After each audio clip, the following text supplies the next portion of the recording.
स्वागत है आप सबका उत्कर्ष के इस प्लेटफॉर्म पर।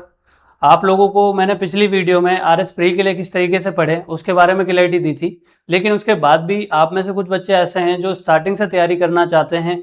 उन लोगों को ये डाउट है कि सर हम आरएस की तैयारी कैसे करें, हमें कुछ समझ नहीं आ रहा है। तो आज हम इस क्लास में आने वाले 1 घंटे में इन्हीं टॉपिक्स पर बात करेंगे ताकि आप जीरो से आरएस के लिए किस तरीके से तैयारी शुरू कर सकते हैं। हम इसमें सबसे पहले तैयारी शुरू करने से पहले क्या क्या जानना जरूरी है उन चीज़ों के बारे में जानेंगे।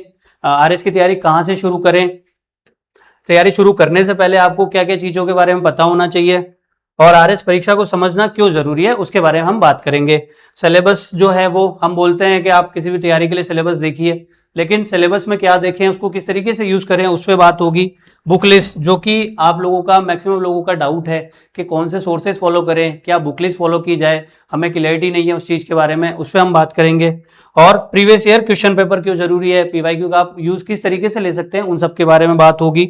और जो स्टूडेंट बिगिनर हैं, जो शुरू से इसकी तैयारी कर रहे हैं, वो लोग किस चीज़ का ध्यान रखें हम उसके बारे में बात करेंगे।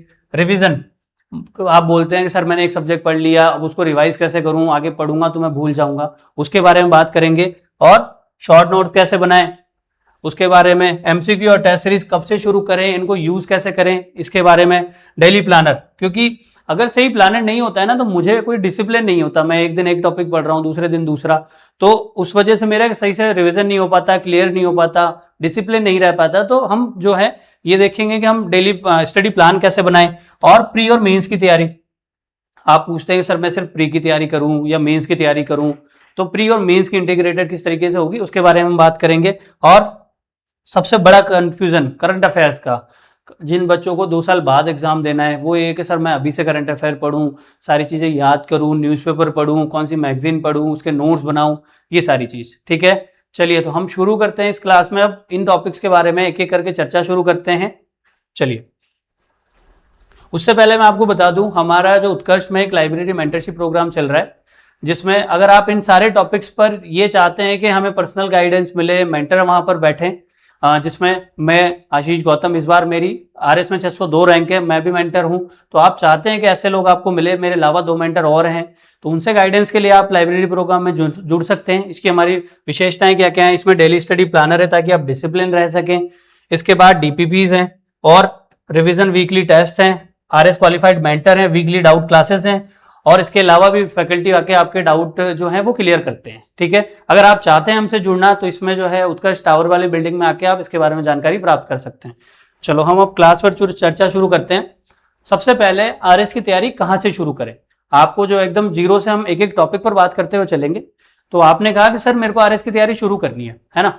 अब आपको कंफ्यूजन है कि मैं क्या करूं, मुझे कोई समझ नहीं आ रहा, तो आपका 2 ऑप्शन है तैयारी जीरो से शुरू करने के। 2 ऑप्शन है, पहला कि आप जो है कहीं से कोचिंग क्लासेस ले लें, ठीक है, या फिर दूसरा ऑप्शन है आपके पास सेल्फ तैयारी का। अब जो लोग कोचिंग क्लासेस लेना चाहते हैं उनके पास ऑनलाइन ऑफलाइन दोनों के ऑप्शन है। आप उत्कर्ष के भी जैसे निर्मल फाउंडेशन बैच है जो कि ऑनलाइन चलता है, तो उससे जो है अपने सारे सब्जेक्ट कवर कर सकते हैं, है ना। तो कोचिंग के अपने अपने फायदे और नुकसान है, उसके बारे में मैं बता देता हूं। कोचिंग से आप करेंगे तो आपको जो है वो सिलेबस खत्म करा देंगे आपका समय पर, ठीक है। आपका जो है मान लीजिए 2 साल 3 साल जो भी आपका बैच का टेन्योर है, सिलेबस पूरा हो जाएगा। आपके सब्जेक्ट के जो अंडरस्टैंडिंग है, क्योंकि कुछ सब्जेक्ट ऐसे होते हैं जो मैं खुद से नहीं पढ़ पाता, मान लीजिए जैसे ज्योग्राफी है या इंडियन इकोनॉमी है, वो मैं नहीं पढ़ पाता, तो उसको जो है वो कोचिंग आपको सही से टीचर जो है समझा देंगे। तो ये सारी चीजें, लेकिन कोचिंग के नुकसान भी हैं बहुत सारे, कि आपको मान लीजिए जैसे अब किसी को यही एग्जाम देना है, हाँ यही आरएस प्री वाला जो कि 6 दिसंबर को है, तो वो कोचिंग नहीं कर सकता। कोचिंग करेगा तो उसकी इतनी जल्दी चीजें कवर नहीं होगी, फिर आपको क्विक रिवीजन बैचेज और ये सब करना पड़ेगा। दूसरा, कोचिंग में सिलेबस खत्म होने में 2 साल लगते हैं, तो आप पिछला भूलते जाते हैं। तीसरा, कुछ बच्चों का ये होता है कि 6 महीने जोश रहता है, 6 महीने कोचिंग की, उसके बाद छोड़ देते हैं, ये सारी चीजें। अब आप सेल्फ करना चाहते हैं तो सेल्फ कैसे करेंगे उसके बारे में ये वीडियो रहेगी पूरी सेल्फ पे ही, कि मैं जो है घर पे बैठ के तैयारी करना चाहता हूँ, सेल्फ करना चाहता हूँ, तो उसमें हम जो है किस तरीके से हम तैयारी कर सकते हैं उसके बारे में, ठीक है। तो सेल्फ के लिए जो है आपके पास ये रहेगा, आपको प्रॉपर सारी चीजों की क्लैरिटी अभी हो जाएगी तो अच्छा है, वरना डायरेक्शन लेस हो जाओगे तो अगले 6 महीने में समय खराब होगा और कुछ नहीं समझ आएगा, ठीक है। चलो आगे, अब तैयारी शुरू करने से पहले क्या क्या चीजें जानना जरूरी है, ठीक है। आरएस की तैयारी से पहले जो चीजें आपको मतलब याद होनी चाहिए वो है, सबसे पहली कि ये तैयारी सिर्फ 6 महीने की नहीं है, क्योंकि आरपीएससी का जो एग्जाम पैटर्न है इसमें आपको 1 साल भी लग सकता है, 2 साल भी, 3 साल भी। तो आपका एक स्ट्रॉन्ग माइंडसेट ये होना चाहिए कि मैं अगर आरएस के लिए तैयारी कर रहा हूं तो मैं अपने 1 साल, 2 साल, 3 साल का प्रॉपर जो है वो माइंडसेट इस तरीके से बना के रखूं कि मैं उसमें मोटिवेट रह सकूं, डिसिप्लिन रह सकूं। जैसे इस बार वाली आरएस परीक्षा की बात करूं मैं, उसका जो नोटिफिकेशन आया था वो सितंबर 2024 में आया था और अभी चल रहा है जुलाई, लेकिन उसमें फाइनल रिजल्ट आ चुका है, लेकिन अभी तक जो है उन लोगों को पोस्टिंग नहीं मिली है। तो यानी कि 2 साल का टेन्योर, तो आपको सेलेक्ट होने में भी, इस पूरी प्रक्रिया में भी 2 साल लगते हैं। तो ये थोड़ा सा हेक्टिक प्रोसेस होता है, तो आपको अपना माइंडसेट क्लियर रखना पड़ेगा, ठीक है, पहली चीज। दूसरी चीज, सिलेक्शन की 100% गारंटी नहीं है कि मेरा सिलेक्शन होगा ही। तो आपको अपने दिमाग में ये चीज क्लियर रखनी पड़ेगी कि मान लीजिए मैंने आरएस की तैयारी को 1 साल, 2 साल दिए, हो सकता है आपका सिलेक्शन हो जाए, हो सकता है ना भी हो। तो आपको दिमाग में ये चीज रहनी चाहिए कि मैं 1 साल दूंगा, 1 अटेम्प्ट दूंगा, 2 अटेम्प्ट दूंगा, उसके बाद मैं अपने प्लान बी पे काम करूंगा, जो कि कोई टीचिंग एग्जाम हो सकता है, जो लोग प्राइवेट सेक्टर में अच्छा कर रहे हैं उन लोगों के लिए प्राइवेट जॉब हो सकती है, ये चीज। तो आपको बाद में जो है डिप्रेसिंग फेज ना आए, इसलिए ये जब तैयारी शुरू करते हैं तभी मेंटली आप अपने दिमाग में ये चीज क्लियर रखेंगे कि मेरे को जो है 2 अटेम्प्ट देने हैं, उसके बाद मैं प्लान बी पे काम करूंगा, ठीक है। चलो, ये चीज हो गई। ये मोटी मोटी चीजें हैं, 2 चीज जो आपको ध्यान रखनी है अपने आरएस तैयारी शुरू करने से पहले, इस चीज की आप क्लियरिटी रख लेना, स्ट्रॉन्ग माइंडसेट, दूसरा प्लान बी के बारे में, ओके। अब आता है परीक्षा को समझना क्यों जरूरी है। मान लीजिए मैंने तैयारी स्टार्ट की, ठीक है, मुझे परीक्षा के पैटर्न के बारे में नहीं पता है, सिलेबस मैंने नहीं देखा है, उसके अलावा भी जो चीजें हैं इंपॉर्टेंट पीवाईक्यू हैं, ये सारी चीजें मैंने नहीं देखी, तो मैं 6 महीने, 1 साल अपना खराब कर दूंगा, लेकिन मुझे यही नहीं पता लगेगा मैं चल कहाँ रहा हूं। इसके लिए आपको आरएस की परीक्षा को समझना जरूरी है। इस सबसे पहले जो है, मान लीजिए जैसे आरएस प्री है,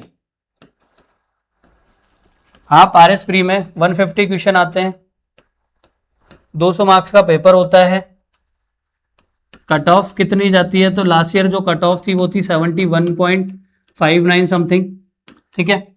तो आपको ये चीज पहले क्लियर होनी चाहिए कि मेरे एग्जाम में कौन कौन से फेज हैं। जैसे प्री है, दूसरा मेंस है, मेंस में जो है 200 मार्क्स के 4 पेपर होंगे, 800 नंबर के, लास्ट ईयर इसकी कट ऑफ थी 208.4 या ऐसे कुछ, ठीक है। प्री, मेंस और फिर इंटरव्यू,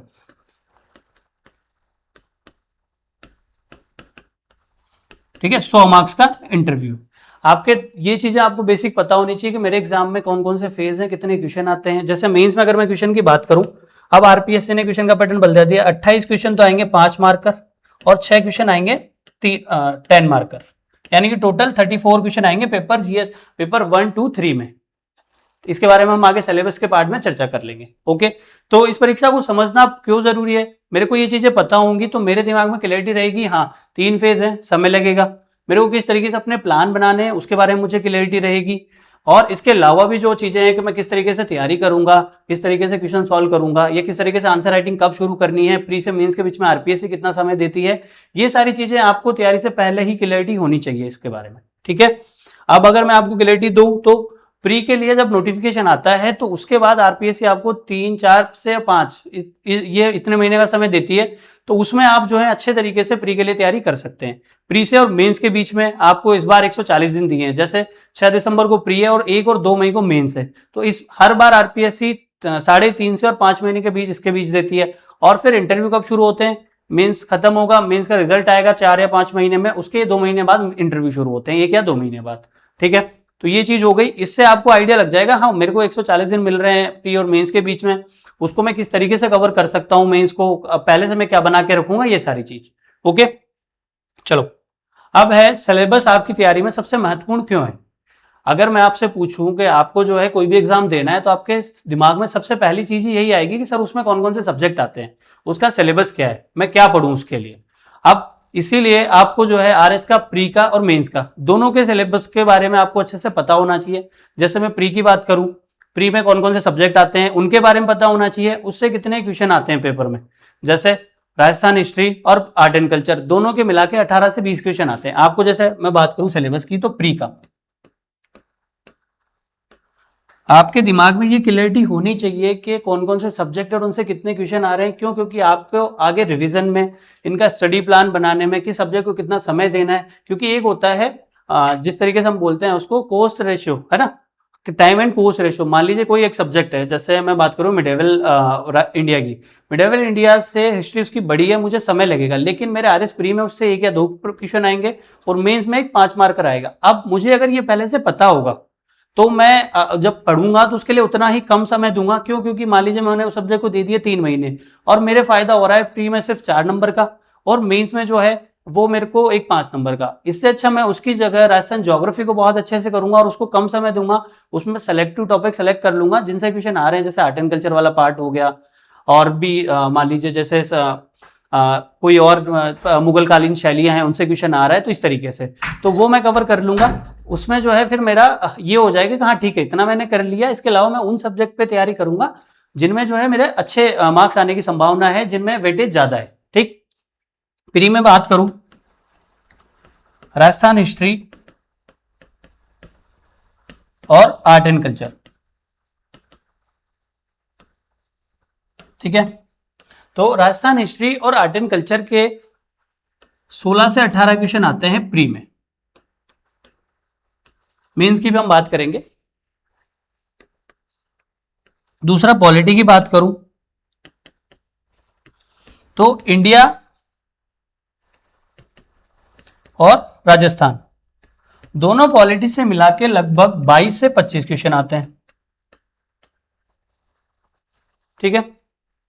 तो आपको जो है ये चीज आप नोट डाउन करना चाहते हैं कर लीजिए, ताकि प्री की तैयारी में आपको इससे जो है क्लैरिटी हो जाएगी। 22 से 25 क्वेश्चन आ गए हैं मेरे पॉलिटी के।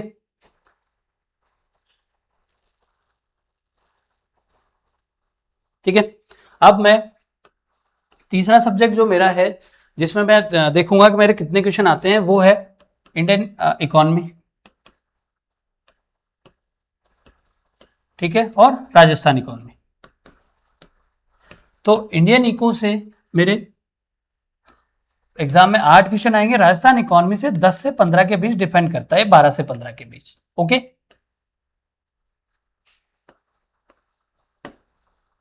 फिर आप आ जाइए ज्योग्राफी पे। ये 3 पार्ट में है, इंडिया, राजस्थान और वर्ल्ड। इंडियन ज्योग्राफी के 5 से 6 क्वेश्चन, राजस्थान ज्योग्राफी के 10 से 12 क्वेश्चन और वर्ल्ड ज्योग्राफी के 3 से 4 क्वेश्चन। इतने क्वेश्चन आते हैं इसके, ठीक है। फिर मैं बात करूं साइंस एंड टेक की, तो इसमें बेसिक साइंस वाला पार्ट जो कि आपका पीसीबी है, फिजिक्स, केमिस्ट्री और बायो, उससे और इससे मिला के लगभग 18 से 20 क्वेश्चन आते हैं, जिसमें बेसिक साइंस वाले से 8 के आसपास और इससे 10 से 12 क्वेश्चन आते हैं, ठीक है। फिर मैं बात करूं करंट अफेयर्स की, तो इसके ऑलमोस्ट 20 से 25 क्वेश्चन। फिर मैं बात करूं मैथ रीजनिंग की,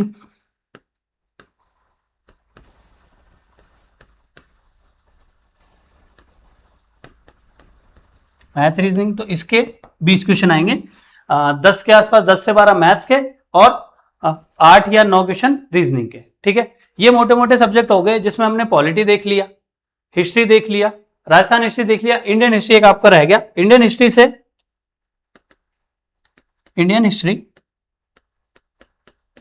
से लगभग 6 से और 8 क्वेश्चन के आसपास आपके आएंगे, ठीक है। तो आपने हिस्ट्री देख लिया, इसमें पॉलिटी आपका हो गया, ज्योग्राफी आपका हो गया, इकोनॉमी आपका हो गया, साइंस एंड टेक्नोलॉजी हो गया, करंट अफेयर्स हो गया और मैथ रीजनिंग हो गया, जिनसे जितने जितने क्वेश्चन आते हैं उनके बारे में हमने बात कर ली। ये बात हो गई है सिलेबस की कि मुझे सिलेबस देखना क्यों जरूरी है ना। अब सिलेबस समझ लिया आपने, कि प्री में मेरे जो है इतने सब्जेक्ट आते हैं, इनसे इतने क्वेश्चन आते हैं और इनके टॉपिक ये हैं, फिर मेरे को आसानी हो जाएगी, हाँ मेरे को प्री में क्या करना है, किस तरीके से करना है। आगे हम बात करेंगे बुक सोर्स की और सबकी, लेकिन आपको एक दिमाग में मोटा रिव्यू रह जाएगा कि हाँ इस टॉपिक से मेरे 12 या 13 क्वेश्चन आते हैं इस सब्जेक्ट से, तो मुझे इसको अच्छे से समय देना चाहिए। इससे 2 या 3 आते हैं तो इसको मैं एक बार रिवाइज करके पहले खत्म कर लेता हूँ, शॉर्ट नोट्स बना लेता हूँ, वो आपको क्लैरिटी हो जाएगी। सेम जो है वो अब मेंस की बात करता हूं मैं। मेंस में आपके 4 पेपर है। आरएस मेंस में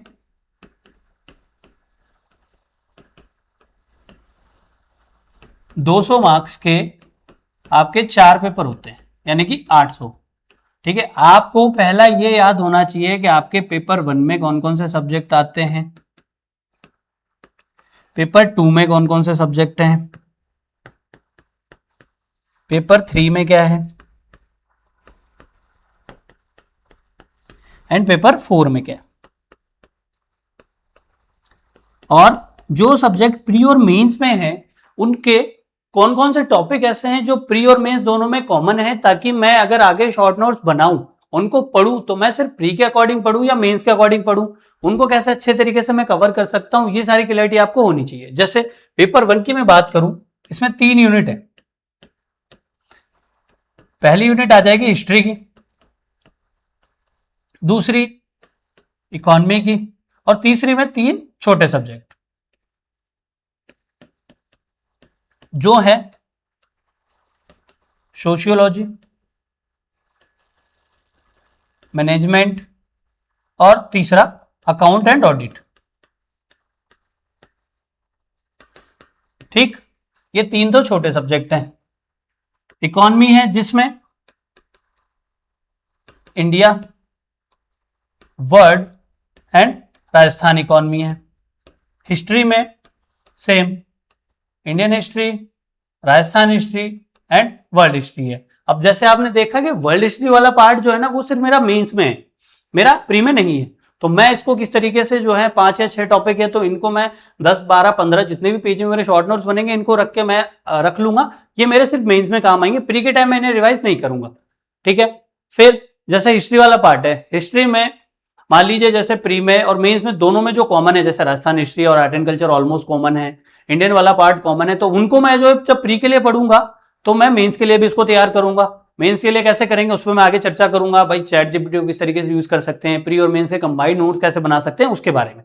ठीक है, इकोनॉमी है तो इकोनॉमी में जो पॉलिसीज हैं प्री में भी काम आती हैं, मेंस में भी काम आती है। आपने क्या किया, पॉलिसीज के नोट्स बनाए या पॉलिसी को पढ़ा, तो इस तरीके से पढ़ा कि वो आपको प्री में भी काम आए, मेंस में भी काम आए। ठीक है, पेपर 2 की बात करूं मैं, पेपर 2 में सबसे पहला मेरा आएगा एथिक्स। ठीक है, उसके बाद साइंस एंड टेक, एंड तीसरा जो मेरा आएगा इसमें ज्योग्राफी। ज्योग्राफी में वही सेम तीनों, इंडिया, राजस्थान एंड वर्ल्ड। अब आपने देखा कि इसमें 2 सब्जेक्ट तो ऐसे हैं जो मेरे प्री और मेंस में कॉमन है, तो उनके लिए सेम वही चीज फॉलो करेंगे आप। और एथिक्स है वो अलग से है, तो उसका क्या करेंगे, आपके प्री से पहले ही जब प्री का नोटिफिकेशन आ रहा है, ये बात उनके लिए हो रही है जो अभी जिनको 1 या 2 साल बाद एग्जाम देना है, तो वो इसके नोट्स बना के रखेंगे। एथिक्स के शॉर्ट नोट कैसे बनाएंगे वो मैं बात करूंगा आगे, है ना। लेकिन एथिक्स के लिए आपको क्या है, डेफिनेशन, एग्जाम्पल और अच्छे से concept clarity plus chat GPT से कुछ वैल्यू एडिशन, ये चीज चाहिए, तो आप ये पहले से रख लेंगे। ओके, ठीक है। अब पेपर 3 की मैं बात करूं,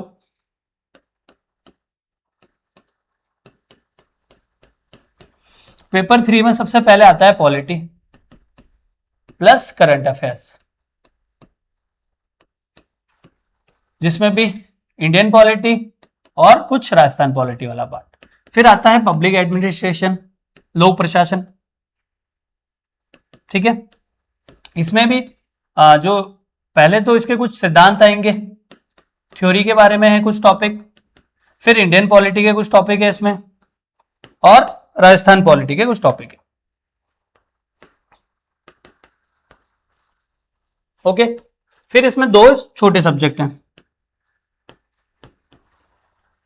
लॉ और बिहेवियर यानी कि व्यवहार।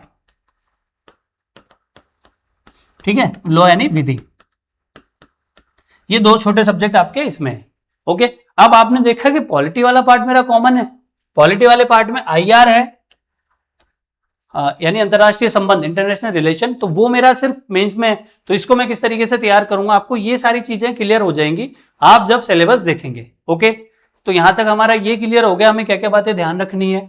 सिलेबस जो है वो किस तरीके से हमें उपयोग में लेना है। पेपर 1 मेंस की मैं बात करूं तो मेरे तीनों पेपरों में कौन कौन से सब्जेक्ट हैं, मुझे अगर यही नहीं पता कि मेरे में कौन कौन से सब्जेक्ट है तो मैं क्या पढ़ूंगा, मुझे आइडिया होना चाहिए। फिर हम इसके बाद कि उनमें कौन कौन से टॉपिक ऐसे हैं जो प्री और मेंस में कॉमन है। ओके, चलो ये सारी बातें हमारी हो गई हैं। अब जो है वो आता है सोर्सेज वाली बात। जैसे आपके तैयारी के लिए आपने सबसे पहला क्वेश्चन यही होगा कि सर मेरा सिलेबस क्या है, उसके बाद दूसरा क्वेश्चन ये होगा ना मुझे पढ़ना क्या है, किताबें क्या है मेरे पास, वो तो बताओ मुझे। ठीक है, तो सही बुक लिस्ट कैसे चुने, तो जो लोगों को ये वाला RS प्री देना है ना, शायद दिसंबर को, तो वो लोग जो हैं उनकी चॉइस के ऊपर है कि अगर वो इन 150-140 दिन में मोटी मोटी बुक्स जो हैं, जैसे हिंदी ग्रंथ अकादमी की किताबें हैं या जो हमारी स्टैंडर्ड बुक्स आती हैं जैसे पॉलिटी के लिए लक्ष्मीकांत हो गई और NCERT से, इनको अगर पढ़ सकते हैं, कंफर्टेबल हैं, तो उन्हें इसके लिए जाना चाहिए। लेकिन ये बात जो है ये उनके लिए जो अभी शांति काल में है, शांति काल मतलब जिनको अभी ये वाला अटेम्प्ट नहीं देना, इससे अगला अटेम्प्ट देना है, तो उन लोगों के लिए है ये बुक्स, है ना। आप जो है वो हमारे संस्थान जैसे उत्कर्ष के नोट्स पढ़ सकते हैं, या कोई और संस्थान आपको लग रहा है कि हाँ इसके ठीक है, उसके पढ़ सकते हैं। प्री के लिए आपके लिए बेहतर वो होगा जिनको 6 दिसंबर को प्री देना है कि आप कोई भी एक सोर्स ले आइए, उसको बार बार फॉलो कीजिए, वो पढ़िए, है ना। लेकिन जो बात हो रही है जिनको 2 साल बाद एग्जाम देना, जो 0 से तैयारी स्टार्ट कर रहे हैं उनके लिए, तो वो लोग क्या करेंगे, वो लोग ऐसी बुक्स लाएंगे जो जैसे RBSC की बुक आती है। अब मैं बुक लिस्ट की बात करूं तो सबसे पहले आपको RBSC की यानी कि राजस्थान सरकार की जो बुक आती है, ठीक है, वो पढ़नी है आपको। जैसे हिस्ट्री के लिए, इतिहास के लिए जो बुक आएगी वो, ओके, ज्योग्राफी के लिए, इन सब के लिए ये बुक्स क्यों पढ़े हम, इनकी जो है भाषा एकदम सरल होती है। आप तैयारी के दौर में है, इनमें इस तरीके से लिखा होता है कि आप 0 से भी पढ़ेंगे तो आपको समझ आ जाएगा। अब लेकिन आप लोगों को डाउट होगा सर अभी तो स्टैंडर्ड बुक्स की बात चल रही है, RPSC तो उनका पूछ रही है, तो मैं आपको हर एक सब्जेक्ट की बुक के नाम बता देता हूं, आप उनको यूज कर सकते हैं, उनसे पढ़ सकते हैं, जो कि शांति काल में है, जो अभी इनको अगला अटेम्प्ट देना है उनके लिए। जैसे सबसे पहले जो है वो है राजस्थान इतिहास एवं कला संस्कृति, तो इसके लिए हुकुमचंद जैन,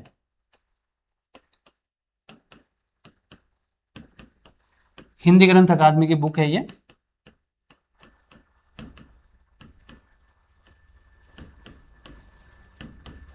हुकुमचंद जैन, आप ये जो है वो फॉलो कीजिए, ठीक है। दूसरा राजस्थान भूगोल, पहले मैं राजस्थान वाले पार्ट की ही बात कर लेता हूं, जो कि राजस्थान जीके वाला पार्ट है ना, उसके बारे में। ओके, राजस्थान भूगोल के लिए हिंदी ग्रंथ अकादमी की बुक आती है हरिमोहन सक्सेना,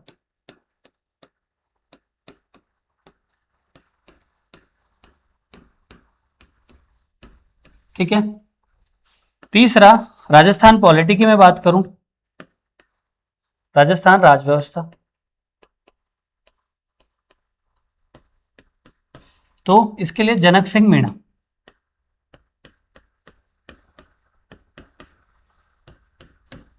ठीक है। चौथा मैं राजस्थान इकोनॉमी की बात करूं, राजस्थान अर्थव्यवस्था की,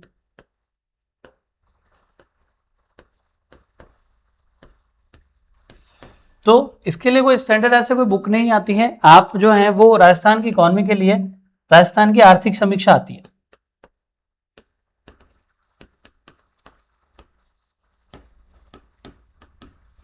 ठीक है।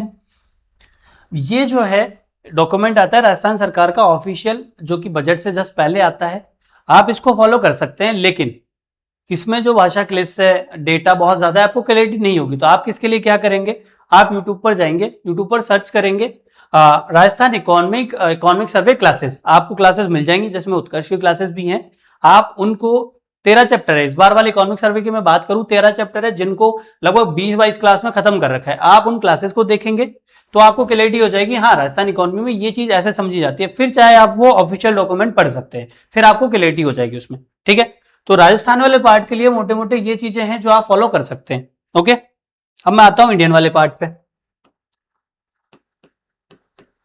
भारत जीके वाले पार्ट के लिए जैसे मैं बात करूं इतिहास की, तो प्राचीन के लिए जो है वो आर एस शर्मा है ना, और आधुनिक के लिए दो ऑप्शन है, पहला विपिन चंद्रा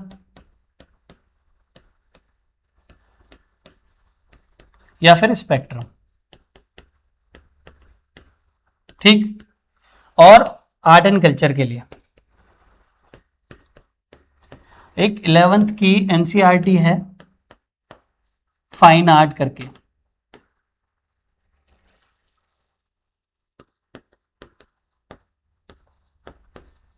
आप इसको पढ़ेंगे, ये 70-80 पेज की बुक है और इसके नोट डाउन कर लेंगे। जैसे मंदिर शैली है तो उसकी क्या विशेषताएं हैं वो कर लेंगे, विजयनगर साम्राज्य में मंदिर बने उनकी क्या विशेषताएं, इस तरीके से। ये एक एनसीईआरटी है। ओके, अब आप कहेंगे मध्यकालीन राजस्थान लिखा ही नहीं आपने सर। मध्यकालीन राजस्थान का मेरा आर्ट एंड कल्चर वाला पार्ट इससे कवर हो जाएगा, और हिस्ट्री और इनके लिए जैसे ये अगर आपको क्विक रिविजन करना है तो इसके लिए आपको जो है वो लूसेंट की बुक आती है, इसके शुरुआती 40 पेज जो है ना वो हिस्ट्री के ही है।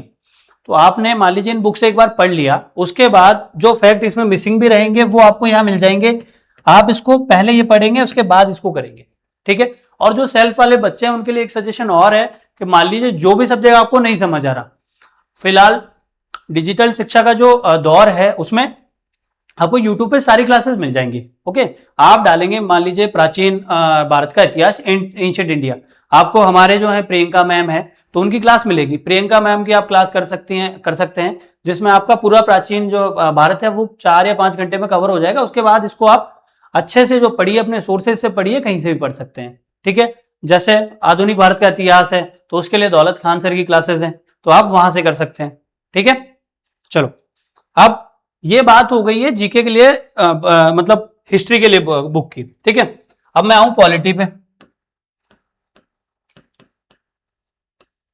राजस्थान पॉलिटी के लिए मैंने जनक सिंह मीणा बताई है, इंडियन पॉलिटी के लिए एम लक्ष्मीकांत।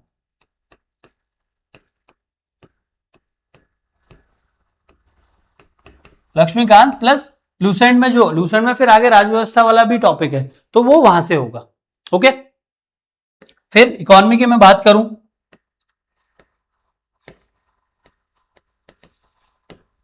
तो इसके लिए रमेश सिंह आती है।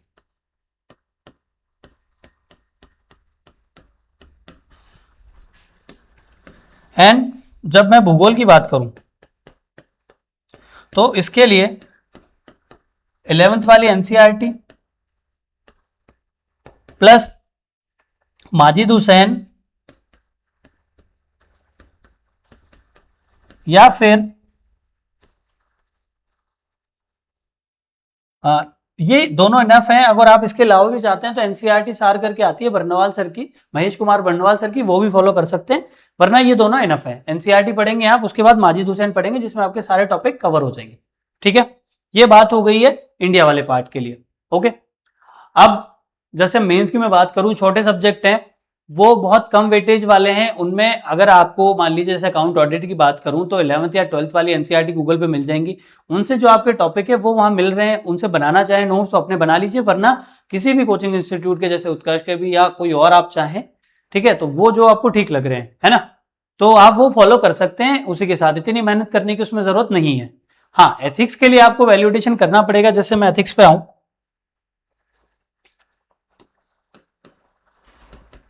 एथिक्स और पबेड, ये दोनों सब्जेक्ट ऐसे हैं जो मार्क्स दिलाते हैं आरपीएससी में बहुत अच्छे। इनके लिए क्या है, इनके लिए जो पहला है वो सिलेबस में जो सिद्धांत है या डेफिनेशन है वो अच्छे से याद होनी चाहिए आपको, परिभाषा। ठीक है, जो सिद्धांत है, मान लीजिए जैसे मैं एथिक्स की बात करूं, गीता का नीति शास्त्र या गांधी का नीति शास्त्र, तो उनके जो जो सिद्धांत हैं, गीता में जो चीज दे रखी है उसके बारे में आपको पता होना चाहिए। और भी जो चीजें हैं, मान लीजिए जैसे महात्मा गांधी के हैं तो महात्मा गांधी का जो भी सिद्धांत है उसके बारे में आपको पता होना चाहिए। फिर इसमें आता है अच्छे उदाहरण। ये कहां से, ये आपको न्यूज़पेपर पढ़ेंगे वहां से ऐड करेंगे आप, ठीक है। चैट जीपीटी को बोलेंगे, चैट जीपीटी से ऐड करेंगे आप। अच्छी भूमिकाएं चैट जीपीटी को बोले, मान लीजिए आपने बोल दिया कि गांधी के नीति शास्त्र पर चैट जीपीटी को बोला कि मुझे जो है वो 2-3 क्वेश्चन बना के दो, वहां से जो आपको इंट्रोडक्शन और निष्कर्ष, भूमिका और निष्कर्ष वाला पार्ट जो लग रहा है आंसर राइटिंग में, वो जो है वो आपको यहां से मिलेगा, ठीक है। सेम पबेड के लिए भी यही करना है, ओके। फिर आता है इसमें आंसर राइटिंग वाला पार्ट। फिर आप क्या करेंगे, आपने चैट जीपीटी को बोला कि मुझे जो है वो ये सिलेबस डाल दिया, कोई एक टॉपिक डाल दिया, गीता का नीति शास्त्र डाल दिया, उस पर लिखा कि गीता के नीति शास्त्र में मान लीजिए जैसे योगा कर्मशु कौशलम है, गीता में लिखा हुआ है, तो इससे रिलेटेड प्रशासन में क्या उपयोग होता है, इस पे मुझे 2 क्वेश्चन बना के दे दो। तो वो चैट जीपीटी ने बना दी, आपने खुद से लिखा, ठीक है, फिर उसको बोला वापस आंसर दे, तो वहां से देखा। तो इस तरीके से आपको जो है आंसर राइटिंग की प्रैक्टिस हो जाएगी, ओके, ठीक। तो ये बात हो गई है सिलेबस की, किस तरीके से बुक लिस्ट जो है वो फॉलो कर सकते हैं आप लोग, उसके बारे में, है ना। अब मैं लास्ट पेपर 4 पे आऊं आरपीएससी के।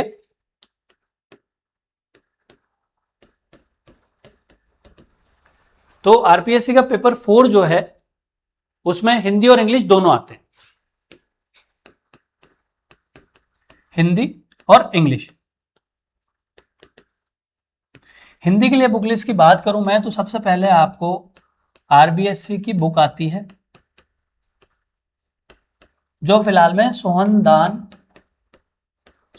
चारण करके सर हैं, सोहनदान या दास, उनकी बुक है 9 to 12 के लिए, वो फॉलो करेंगे। इसके बाद दिशा की पीवाईक्यू की बुक है हिंदी के लिए वो, एंड फिर आप आएंगे राघव प्रकाश या कोई स्टैंडर्ड बुक सर। इसके अलावा भी आप पढ़ना चाहते हैं, जैसे मान लीजिए आप कहें सर मैं तो मानस पढ़ूंगा, ठीक है, जो भी बुक आपको अच्छी लगे उस पर। लेकिन पहले आपकी इसके लिए शर्त है कि पहले आपका आरबीएससी की जो बुक है सोहनदान चारण वाली, वो आपकी पढ़ी हुई होनी चाहिए। दूसरा जो है दिशा के पीवाईक्यू आपके उसके किए हुए होने चाहिए, ठीक है। तो ये जो है ये करेंगे, उसके बाद स्टैंडर्ड बुक्स पे आप आएंगे। इंग्लिश के लिए जो लोग इंग्लिश मीडियम वाले हैं या हिंदी मीडियम वाले, दोनों को मैं सजेस्ट करूंगा कि आप बुक पर जाएं, लेकिन उससे पहले जो है बुक से पहले आप कहीं से क्लासेस कर लीजिए, इसकी नोट्स बना लीजिए, प्रैक्टिस कर लीजिए, वो ज्यादा बेहतर रहेगा, ठीक है। ये बात हो गई हमारी बुक लिस्ट की। इसके अलावा भी कोई आपको डाउट है तो वो आप मेरे से कमेंट में पूछ लेना, बुक के लिए या जो भी हो, ठीक है। चलो अब हम आगे बढ़ेंगे और पीवाईक्यू की बात करेंगे। सर पीवाईक्यू के लिए जो है हम वो कौन सी बुक फॉलो करें या फिर आप किस तरीके से इनको काम में लें, वो चीज, ओके। चलो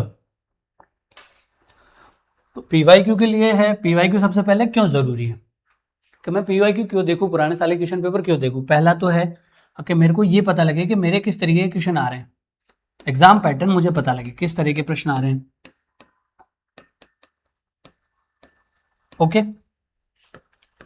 दूसरा जो है वो कि मैंने जो सोर्सेज पढ़े हैं उनसे क्वेश्चन आ रहे नहीं आ रहे। मान लीजिए जैसे मैंने कोई भी बुक पढ़ी तो उस बुक से प्रश्न आ रहे हैं या नहीं आ रहे हैं, ये चीज मुझे जो है वो इससे पता लगेगी, ओके। इसके बाद एग्जाम पैटर्न हो गया, ये हो गया लेवल क्वेश्चन का किस तरीके का है, किसी टॉपिक को जो है वो किस डीप तक पूछ रहे हैं, वो चीज जो है वो आपको इससे क्लियर होगी। अब इस पीवाईक्यू को आप उपयोग में कैसे लेंगे उस पर मैं बात करूंगा, ओके। इन पीवाईक्यू को आपको क्या करना है, आपने पीवाईक्यू ले ली, दिशा वाली बुक ले ली मान लो, या पीआरपी ले लिया, जो भी आपका मान लीजिए जो भी मन कर रहा है वो बुक ले ली, मेनली दिशा वाली ले ली, ठीक। दिशा वाली बुक ली मैंने, एक बार मैंने एक टॉपिक पढ़ा, ये बात मैंने पिछले सेशन में भी की है प्रीलिम्स वाले में, आप वहां से भी देख सकते हैं। मैं एक बार और इसको उसमें संक्षेप में समझा देता हूं आपको। दिशा वाली पीवाईक्यू की बुक ली मैंने, उसमें देखा कोई एक टॉपिक देखा, इंडियन पॉलिटी देखा, ओके। इसकी मैंने की थीम नोट, जैसे मान लीजिए मैं बात कर लूं कोई एक टॉपिक की, इंडियन पॉलिटी के संविधान सभा की बात कर लूं, तो मैंने थीम नोट की पीवाईक्यू देख के कि संविधान सभा से क्या क्या पूछा जा रहा है। संविधान सभा से संविधान सभा की बैठकों के बारे में पूछा जा रहा है, उनके अध्यक्ष कौन थे, संविधान सभा की कौन सी बैठक में कौन से निर्णय लिए गए, कौन से अनुच्छेद है जो संविधान में 26 नवंबर 1949 को ही लागू कर दिए गए, कौन से अनुच्छेद है जो 26 जनवरी 1950 को लागू हुए, ठीक है, इस तरीके से। तो मैंने क्या किया, वो थीम नोट की कि बैठक के बारे में पूछा जा रहा है। ऐसे ही सेम आगे मैं जाऊंगा महत्वपूर्ण अनुच्छेद, तो कौन से अनुच्छेदों पर उनका फोकस है, मान लीजिए जैसे मूल अधिकारों पर फोकस है, डीपीएसपी पर फोकस है, किस तरीके से उनका फोकस है इस चीज के बारे में। तो ये मेरे को क्लैरिटी होगी प्रीवियस ईयर क्वेश्चन पेपर से। बाकी मेरे सोर्स सफिशिएंट हैं तो ठीक है, नहीं तो मेरे मान लीजिए कोई एक क्वेश्चन पूछा आरपीएससी ने, उसको मैंने क्या किया, उसमें ऐड कर लिया मेरे सोर्सेज में ही। तो मेरे सोर्सेज में कुछ मिसिंग नहीं है, पीवाईक्यू मैंने ऐड कर लिया, उससे अगर क्वेश्चन पूछा जाएगा तो वो मेरा कवर हो जाएगा। ओके, अब मैं बात करता हूं, पहले अपन बिगिनर स्टूडेंट जो है वो क्या गलतियां करते हैं इसके बारे में बाद में बात करेंगे। पहले जो है रिवीजन। अब मान लीजिए मैंने जो है वो तैयारी शुरू कर दी, सिलेबस देख लिया, मैं बुक भी ले आया, मैंने एक बार पढ़ भी ली, मैराथन भी देख ली, सब हो गया, लेकिन आपका डाउट है कि सर मैं रिवीजन कैसे करूं, मेरा तो एक सब्जेक्ट जो है 3 महीने पहले हुआ था, मुझे समझ ही नहीं आ रहा, मैं उसमें क्या करूं, है ना। तो इसके बारे में जो है हम रिवीजन कैसे करें, उसके लिए एक चीज होती है, आप पहले सबसे पहले होती है फर्स्ट रीडिंग।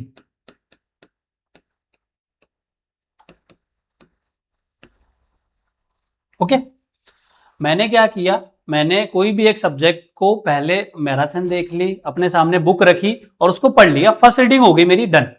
इसमें याद करने की कोशिश नहीं करनी, इसमें सिर्फ आपको एक मोटा मोटा आइडिया होना चाहिए कि इस सब्जेक्ट में है क्या, इस सब्जेक्ट में कौन कौन से टॉपिक हैं जो महत्वपूर्ण हैं, इस तरीके से एक मोटा मोटा आपको रफ आइडिया हो गया, ठीक है। फिर आपने देखे पीवाईक्यू और उनसे जो थीम बनाई है या थीम बनाएंगे आप, जो पहले बात की है वो बना लिया आपने। फिर आप आएंगे अपनी सेकेंड रीडिंग पर,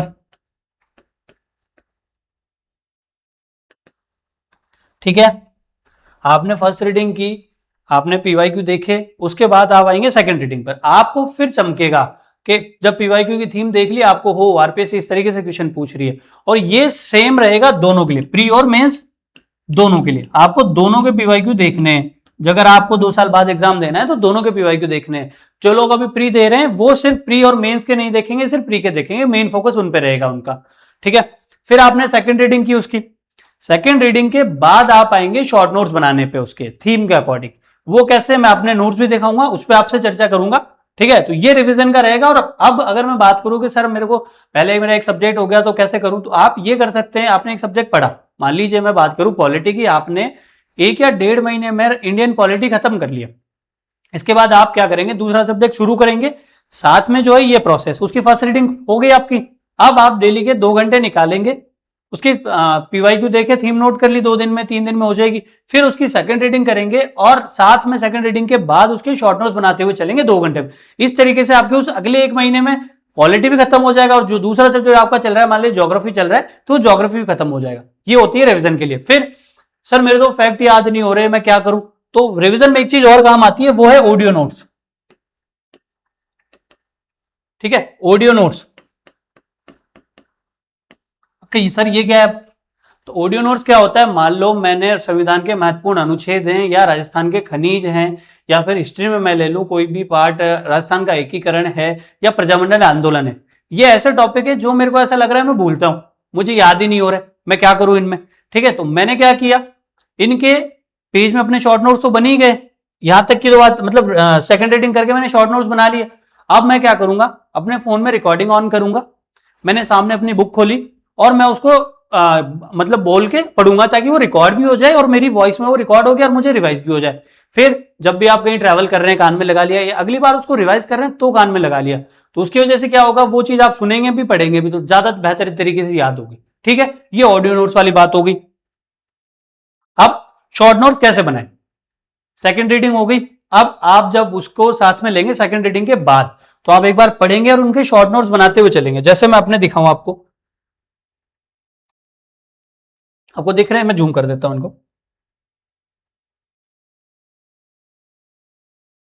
है ना।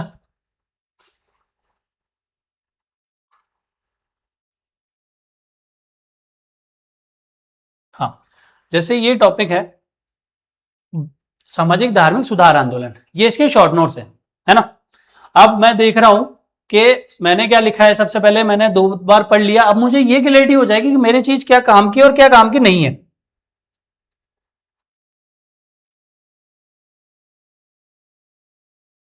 ठीक है। जैसे सामाजिक धार्मिक सुधार आंदोलन है, अब मैंने देखा इनके मेरे प्री और मेंस के काम के क्या है, उदय के कारण है इसके, थोड़ा छोटा है ना, थोड़ा सा एडजस्ट कर लो, थोड़ा क्लियर कम दिखेगा। मैं ऐसे ही आपको बता देता हूं सिर्फ एक रिव्यू के लिए।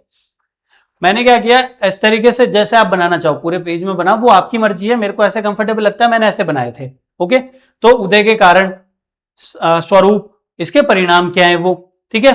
तो उदय के कारण क्या कहते हैं, इसके शिक्षित मध्य वर्ग को जो लगा कि औपनिवेशिक शासन का मुख्य कारण क्या है, भारतीय सांस्कृतिक और सामाजिक ढांचे में कमजोरी, तो उसे दूर करना, ठीक है। इस तरीके से अब ये बनाए मैंने, मान लो जैसे मैं आगे जाऊं,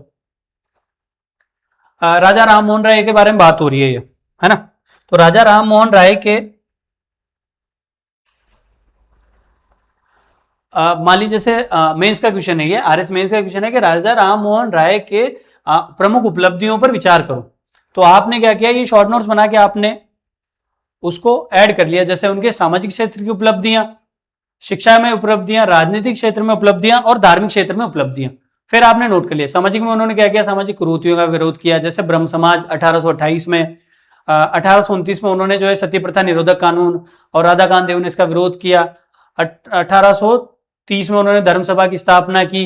शिक्षा के मामले में उन्होंने मिरातुल और सम्राट कौमुदी अखबार। तो इस तरीके से ये आपको शॉर्ट नोट्स बनाने, इस पे मैं एक क्लास में चाहे विस्तार से चर्चा कर लूंगा कि मैं किस तरीके से हर एक सब्जेक्ट के शॉर्ट नोट्स, अपने शॉर्ट नोट्स दिखा के वो, लेकिन अभी आपको सिर्फ एक रफ आइडिया के लिए मैं बता देता हूं। आपने टॉपिक पढ़ा, 2-3 बार पढ़ा, फिर आपको अपनी थीम के अकॉर्डिंग जो चीज आपकी काम की है, सेंटेंस को पूरा ना करते हो, जैसे हम लिखते हैं कि वह वहां जाता है, इस तरीके से नहीं लिखना है, पूरा होता है ये सब छोड़ देना है, अपने को समझ आ जाए उस तरीके से बनाने हैं, ठीक है।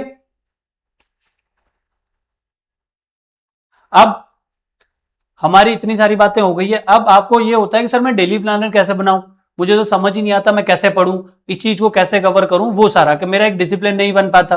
तो इसके लिए 2-3 चीजें, पहला आपको अपना टारगेट जो है ना, वो सेल्फ एनालिसिस के अनुसार बनाने पड़ेंगे कि मेरा एग्जाम कब देना है, मुझे मेरा कौन सा सब्जेक्ट हो गया है, कितने सब्जेक्ट मुझे करने हैं। एक मान लीजिए जैसे मैं कंफर्टेबल रहता हूँ एक बार में एक ही सब्जेक्ट करने में, कुछ लोग ऐसे हैं कि एक सब्जेक्ट से बोर हो जाते हैं कि सर हम तो एक दिन में 2 सब्जेक्ट कर सकते हैं, तो वो उसके अकॉर्डिंग बनाएंगे। हर एक पर्सन का डेली प्लानर अलग अलग रहेगा, लेकिन उनमें जो यूनिवर्सल बातें हैं जो कॉमन रह सकती है, मैं उनके बारे में बात कर लेता हूं, है ना। आपका डेली प्लानर जो है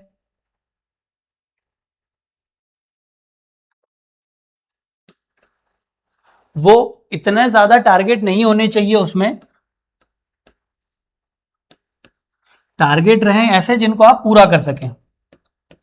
हम क्या करते हैं, हम होते हैं, हमारा डोपामिन लेवल हाई होता है, हम बैठे कि आज तो मैं टाइम टेबल बनाऊंगा अपना, और उसको इस तरीके से बना लेते हैं कि हाँ एक महीने में ये सब्जेक्ट, दूसरे महीने में ये, तीसरे महीने में ये।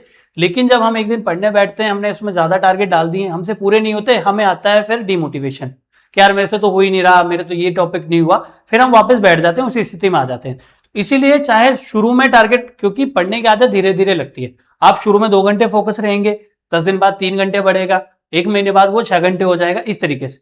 तो टारगेट वो बनाइए शुरू में जो आप पूरे कर सकें, ठीक है। और धीरे धीरे के अकॉर्डिंग, मान लीजिए जैसे मैं स्टार्ट कर रहा हूं, इंडियन पॉलिटी से मैंने पढ़ना स्टार्ट कर दिया, जो लोग शुरू से कर रहे हैं स्टार्टिंग, आप क्या करेंगे, शुरू में 2 घंटे क्लास देखेंगे, वो टॉपिक हो गया, फिर उसको आधे या 1 घंटे में अपनी बुक से रिवाइज कर लिया, इतना, फिर आप उसको धीरे धीरे बढ़ाएंगे।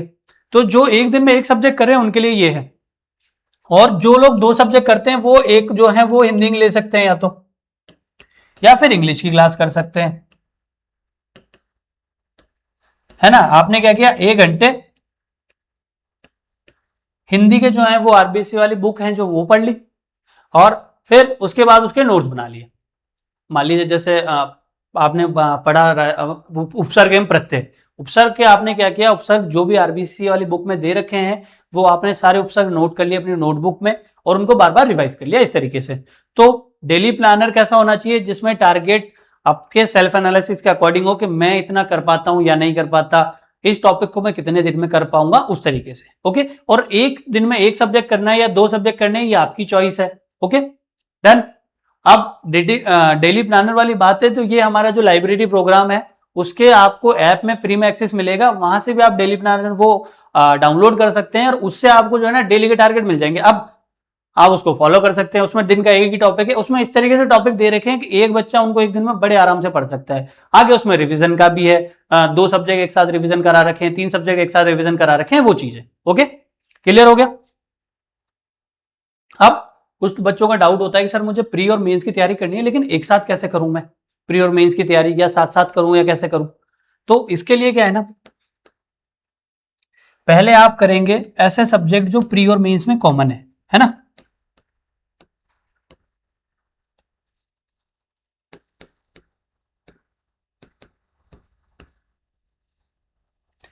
जैसे मैं बात करूं पॉलिटी की, तो वो पॉलिटी प्री और मेंस में कॉमन है, उसके बाद हिस्ट्री कॉमन है ना, साइंस एंड टेक कॉमन है। तो आप प्री और मेंस की तैयारी एक साथ कैसे करेंगे? पहले जो हमारी पहले भी बात हुई है, आप पहले उनको प्री के अकॉर्डिंग ही पढ़ेंगे। आपने पूरा पढ़ा, पहले से जो कंटेंट है, जो बुक है, उसको मैराथन देखी, वो बुक से पढ़ लिया।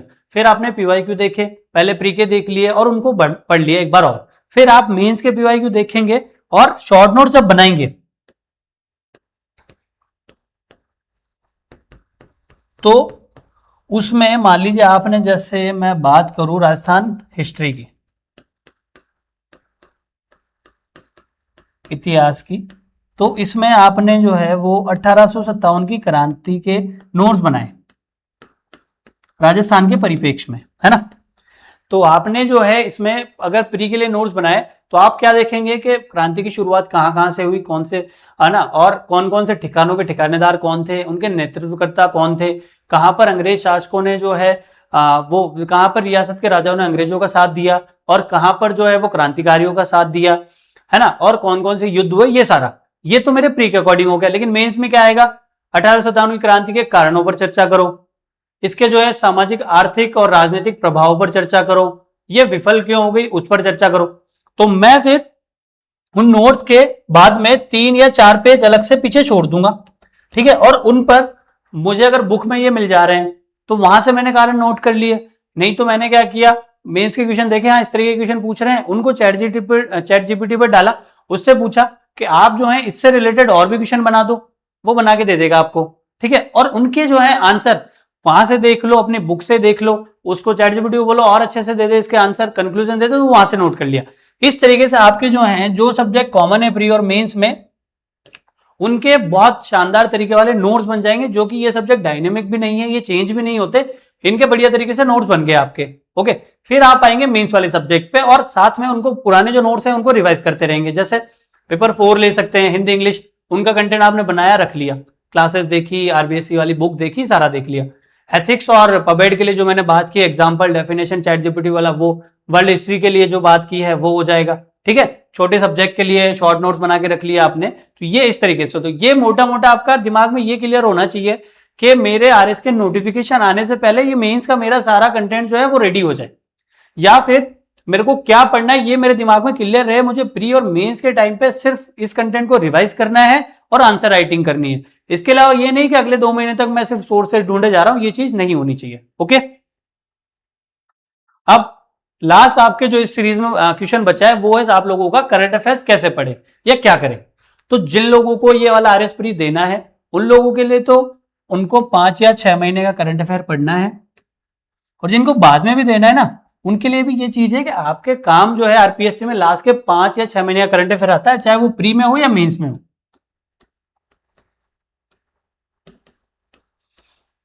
तो आप इसके लिए लास्ट के 5 महीने के लिए कोई भी एक मैगजीन, जैसे उत्कर्ष की हो गई या क्रोनोलॉजी हो गई, राजस्थान सूजस हो गई, कोई भी एक मैगजीन पढ़िए और उसको फॉलो कीजिए। ओके, और जिन लोगों को बाद में देना है, जिन लोगों के बहुत सारे डाउट हैं कि सर मैं न्यूज़पेपर पढ़ूं नहीं पढ़ूं, मैं करंट अफेयर्स अभी से पढ़ूं, मुझे तो याद ही नहीं रहता, 2 साल बाद एग्जाम देना, उन लोगों के लिए ये है, आप डेली का 30 मिनट न्यूज़पेपर पढ़िए, 30 से 40 मिनट, 1 घंटा, जितना भी आपको लगता है न्यूज़पेपर पढ़िए, ठीक है। लेकिन इसको याद मत कीजिए, इसको सिर्फ इस तरीके से पढ़ना है अपने को कि बस हाँ मेरे को एक आदत हो जाए पढ़ने की, है ना। ये नहीं कि इसमें कोई डेटा आया इकोनॉमी का तो वो रट रहे हैं, उसके शॉर्ट नोट्स बना रहे हैं, ये सब मेहनत नहीं करनी है। जब 2 साल बाद एग्जाम देना है तो अभी सिर्फ आदत हो जाए, जैसे मैगजीन भी पढ़ रहे हैं, अभी सिर्फ उस मैगजीन को इस तरीके से पढ़िए कि मान लीजिए अमेरिका ईरान का युद्ध चल रहा है तो इसके कारण क्या है, इसकी ऐतिहासिक पृष्ठभूमि क्या थी, इसके भारत की इकोनॉमी पर क्या प्रभाव पड़ रहे हैं, इसके उपाय क्या हैं, ठीक है, और भारत ने इसके लिए क्या क्या अल्टरनेटिव अपनाए, तो वो चीज है, भारत के क्या प्रयास रहे। आपको सिर्फ मोटा मोटा एक रफ आइडिया रहे इन टॉपिक के बारे में, डेटा वेटा या ये चीजें आपको याद नहीं रखनी, ये आदत डाल लेनी है, क्योंकि ये टॉपिक ऐसे हैं जो इंटरनेशनल रिलेशन वाले हैं या भारतीय पॉलिटिक हैं या ज्योग्राफी के हैं, तो वो जो है वो 2 साल बाद भी ऑलमोस्ट कॉमन रहेंगे, कुछ ही नए जुड़ते हैं। तो वो चीज आपको क्लियर हो जाएगी। ठीक है, तो ये हमारी क्लास हो गई है। इसके बाद जो भी आपके डाउट रहे करंट अफेयर्स मतलब इससे रिलेटेड, आरपीएससी की आरएस की तैयारी से रिलेटेड, वो आप मेरे को कमेंट सेक्शन में पूछ सकते हैं। आई होप मैंने आपकी हेल्प की होगी। बहुत बहुत धन्यवाद। Thank you.